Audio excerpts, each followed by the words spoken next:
Lunch ready. Fish குழம்பு, சொரா போட்டு பருப்பு தொகையல். நீங்களும் ட்ரை பண்ணி பார்த்துட்டு எப்படி இருக்குன்னு சொல்லுங்கள். மறக்காமல் எங்கேருந்து வாட்ச் பண்ணுறீங்கன்றதையும் சொல்லுங்கள்.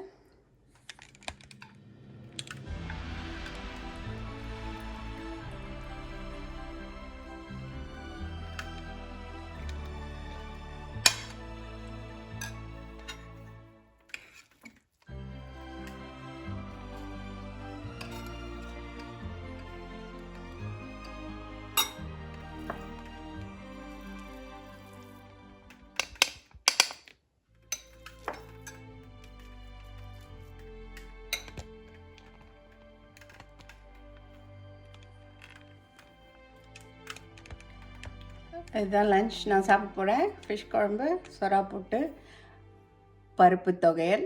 ட்ரை பண்ணி பார்த்துட்டு எப்படி வந்திருக்குன்னு உங்கள் ஃபீட்பேக் சொல்லுங்கள். மறக்காமல் எந்த ஊர்லேருந்து வாட்ச் பண்ணுறீங்கன்றதையும் கமெண்ட் பண்ணுங்கள். தேங்க்ஸ் ஃபார் வாட்சிங்.